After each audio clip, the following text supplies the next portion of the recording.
안녕하세요. ERB 정보원에서 시작하도록 하겠습니다. 2021년도 1회 기출로 해서 1번 문제부터 보도록 할게요. 자, 다음 중 ERP의 선택 기준으로 볼 수 없는 것 부분이고요.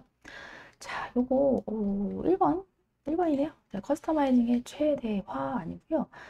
최소화입니다. 네, 주문 제작이 커스터마이징이라고 생각하시면 되는데 이런 주문 제작이 많아지면 네, 시스템이 막 꼬이게 되는 부분들이 있기 때문에 이러한 커스터마이징은 최대화가 아니라 최소화예요.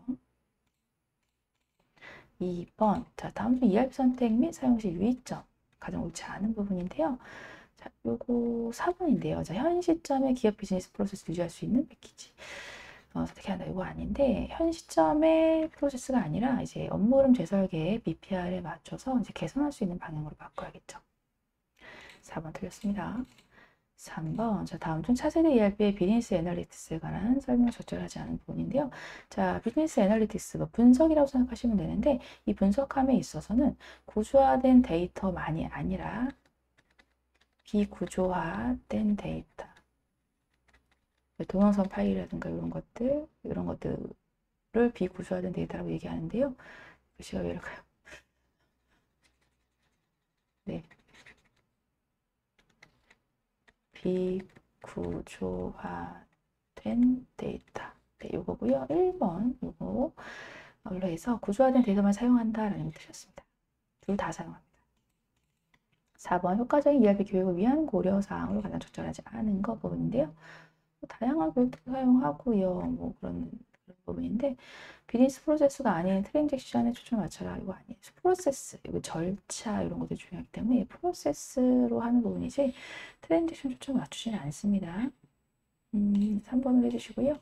5번입니다. 생산 중심적 과업 지향 관점이 적절한 관리에 가장 적합한 것인데 생산 중심적 과업 지향 관점은 과학적 관점이죠. 네, 과학적 관점. 네. 그리고 뭐 호선 실험이라든가 뭐 호선 실험은 인간관계론과 해당되는 인간관계로 해당되는 내용이고요. 뭐 협력관계설은 뭐 생산 중심적은 아니겠죠.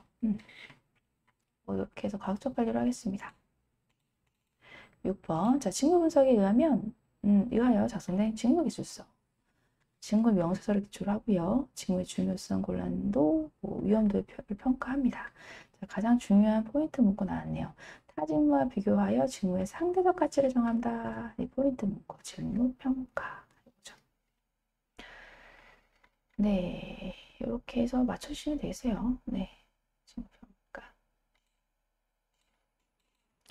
7번 직무 설계 방법에 관한 내용의 설명 적합하지 않은 거죠. 직무 설계하는 방법 여러 가지가 있는데 직무 확대는 과업의 수와 다양성을 늘립니다. 직무 순환 같은 경우는 이제 돌아가면서 다른 업무를 수행하게 하는 거 직무 순환 맞고요. 직무 충실화 이거는 직무의 의사결정권, 더 많은 자율권 책임 부과하는 법. 네, 이거 맞고요. 직무 전문화, 과업을보다 포괄적으로 묶어서 반대로 써져 있네요. 직무 전문화는 분업의 원리에 기초해서 과업을 상당히 세분화시킵니다. 세분화시킨다. 직무 세분화라고도 얘기를 하고요. 세분화시킨다라는 거기 때문에 제한과 확대가 아니라 세분화시켜서 전문화시킨다라고 보시면 되겠습니다. 8번 인력계획의 미래 예측 기법에 대해서 묻고 있습니다. 시계열 자료를 기반으로 변수가 상관관계 도출합니다. 라는 부분이죠. 네, 시계열 자료 기반으로 합니다. 라는 이런 부분들이기 때문에 이제 회계분석법으로 해서 1번으로 해주시면 되겠고요.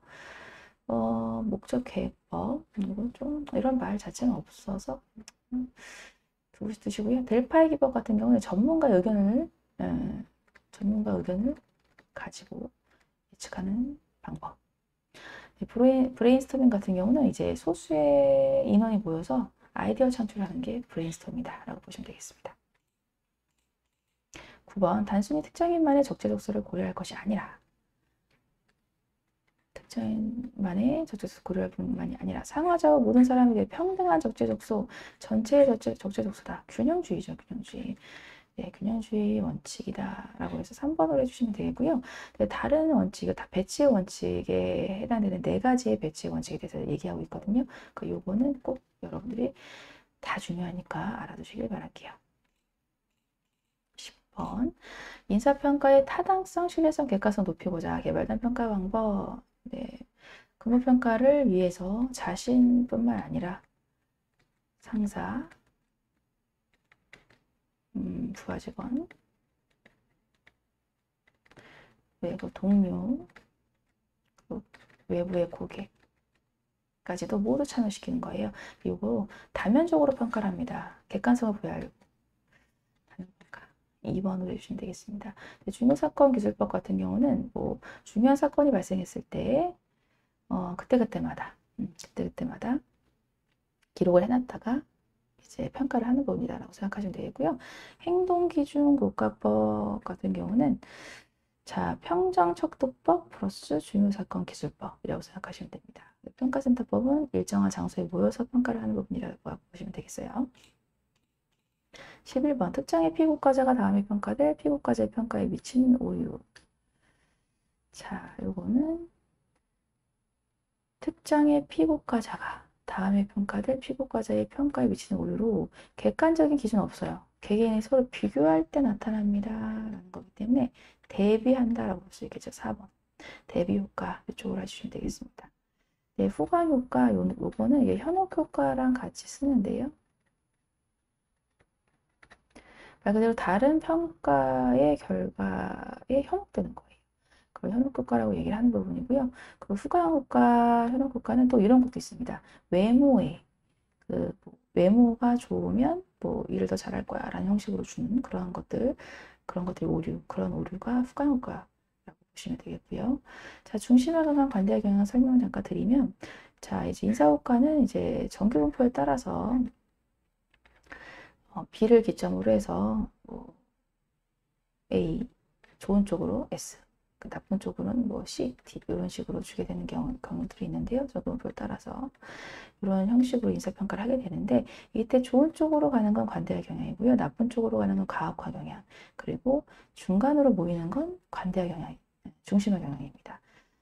그리고 이러한 부분을 분포적 오류라고 얘기를 하고요. 그리고 이런 분포적 오류를 줄이기 위한 부분은 강제 할당법이 있다 라는 것까지 같이 가져가시면 좋을 것 같아요. 12번입니다. 자, 어떤 상황에 대한 가장 이상적인 행동을 제시합니다. 자, 이상적 행동을 제시해요. 형은 그리고 행동 변화를 유도합니다. 이건 내가 모델이 되는 거죠. 행동 모델법이에요. 이렇게 해주시면 되겠고요. 자, 인바스켓법 같은 경우는 이제 미수행된 어떠한 과제를 가지고 수행하게끔 하는 게 인바스켓법이라고 생각하시면 되겠고요. 근데 브레인스토머는 네, 말씀드렸듯이 소수의 인원이 모여서 아이디어 창출하는 거. 현장 훈련은 말 그대로 현장에서 훈련하는 거니까 그렇게 생각하시면 되겠고요. 13번입니다. 다음 중 보기 설명하는 것은 자, 직무 중심이 아닌 융통성 있는 인사관리를 위해서 직책과 권한 등 직무 내용상의 실질적인 변화나 보상 없어요. 직위 명칭 등을 변경하는 형식적인 형태 인사체증과 사기자와 발전입니다. 형식적인 승진, 대용 승진 이거예요. 인사 정체를 막기 위한 부분으로서 형식적인 승진은 대용 승진이다 라고 해주시면 되겠고요. 네, 직급 승진은 뭐 직급이 올라가는 부분으로 해서 급이 올라갔다 직급 승진이고요. 직능 자격 승진 뭐 그렇고요. 역직 승진이 역진이 아니고 역직 승진일 것 같고요.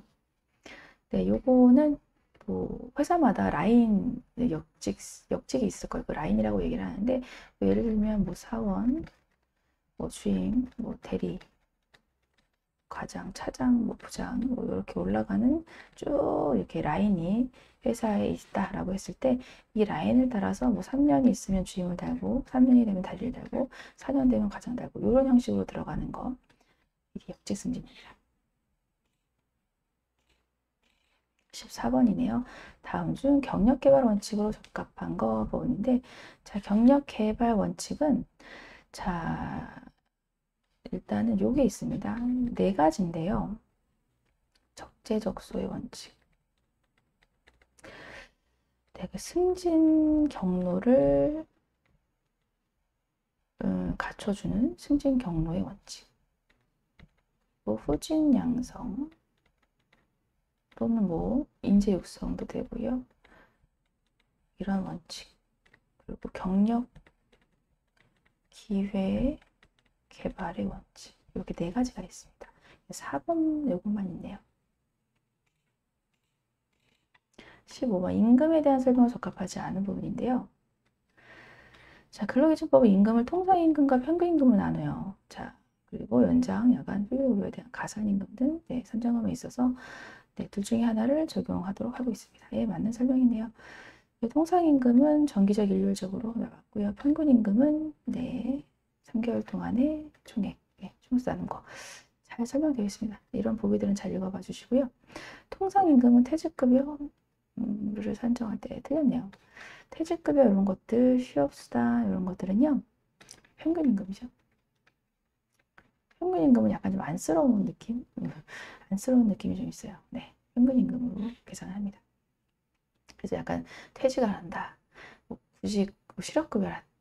구직급여 등 수당이죠. 실업급여 아니고 그 휴업을 했을 때 이런 것들 평균임금, 안쓰러운 것들 생각하시면 될 것 같아요. 16번 직무급 임금체계에 대한 설명 적합하지 않은 거. 직무급입니다. 직무를 기준으로 임금을 결정합니다. 네, 그래서 직무급 임금체계라고 얘기를 하고요. 자, 그래서 직무급 임금체계를 갖추기 위해서는 직무 평가된 자료가 필요해요. 그 직무의 상대적 가치에 따라 임금이 결정됩니다. 이게 직무 평가까지 같이 연관된 내용으로 보시면 되겠고요. 자, 개인의 학력, 자격, 연령, 근속 연수 등을 기준으로 아니죠. 이거는 연공급에 대한 내용이고요. 자, 4번 직무분석과 직무평가가 선행되어야지 이런 직무의 상대적 가치에 대해서 파악할 수 있고요. 이거에 따라서 직무 기준으로 임금 결정할 수 있겠죠. 다른 것도 다 맞아요. 17번 생산 부가가치의 증대를 목표로 한 노사협력 체계를 만들고요. 자, 생산성 향상과 성과를 일정 비율로 노사 간의 적정히 분배합니다. 자, 여기서 중요한 거는 부가가치 증대. 러커 플랜이죠. 러커 플랜. 부가가치 증대는 러커 플랜입니다. 스켈론 플랜 같은 경우는 이제 매출액 증대를 기준으로 해서 분배하는 제도를 스켈론 플랜이라고 얘기하고 있는 부분이고요. 인프로쉐어 같은 경우는 표준 그 노동시간이 있고요. 그리고 실제 노동시간이 있으면 그거를 비교해서 이익이 난 부분에 대해서 반반씩 나누는 게 인프로쉐어다라고 보시면 되겠습니다.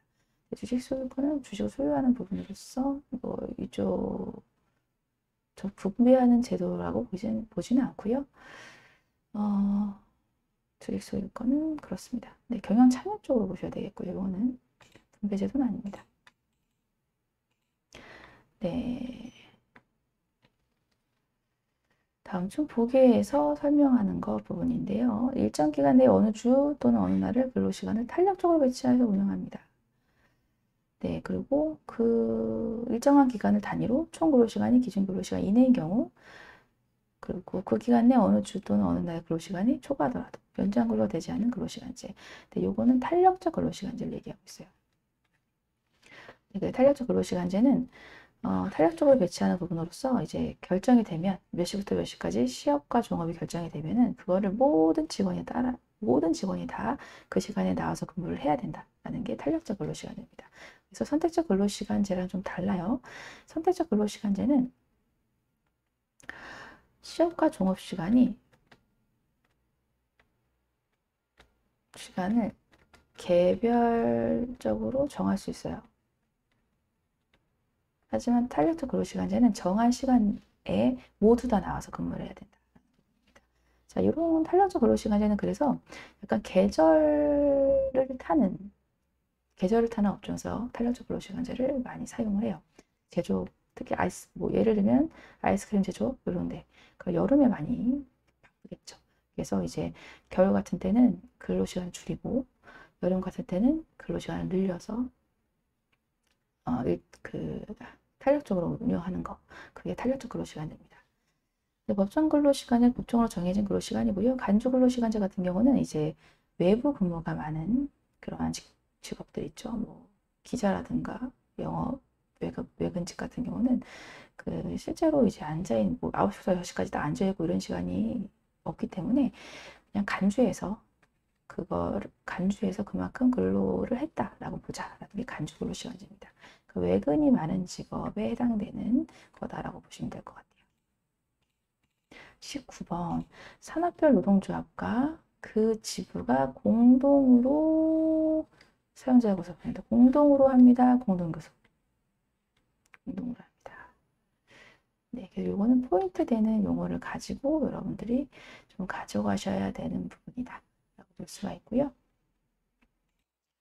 기업별 교섭 같은 경우는 그 기업에 있는 노동조합과 그 기업의 사용자 간에서 일어나는 교섭, 기업별 교섭입니다.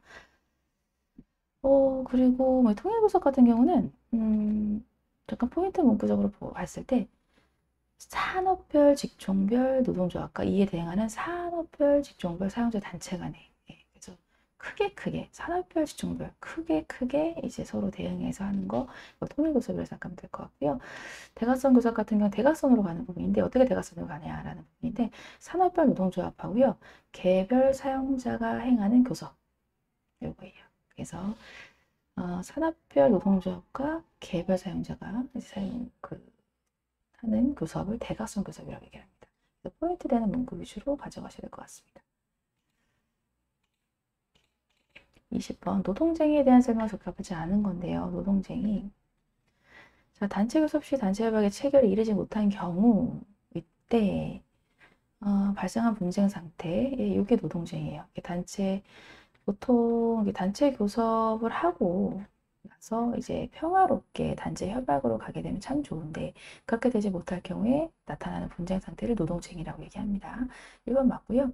사용자 측 쟁의 행위인 생산 통제는 쟁의 중에 사업주에 대한 일단 이게 틀렸네요. 사용자 측 쟁의 행위 아니에요. 생산 통제는 노동자 측에서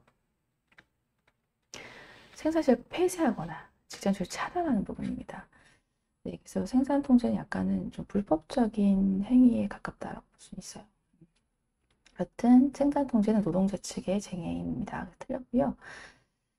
자, 3번 근로자 측 쟁의로는 뭐 이런 것들이 있다. 맞고요. 네, 그리고 너무 노동쟁의가 좀 조정이 힘들거나 하게 되면 조정 중지에 긴급 조정의 조정 제도가 있다라는 걸로 해서 도와주는 그러한 제도가 있다라는 겁니다. 네, 이렇게 해서 20번까지 정리하시고요. 이번 시간에 수고 많았습니다. 감사합니다.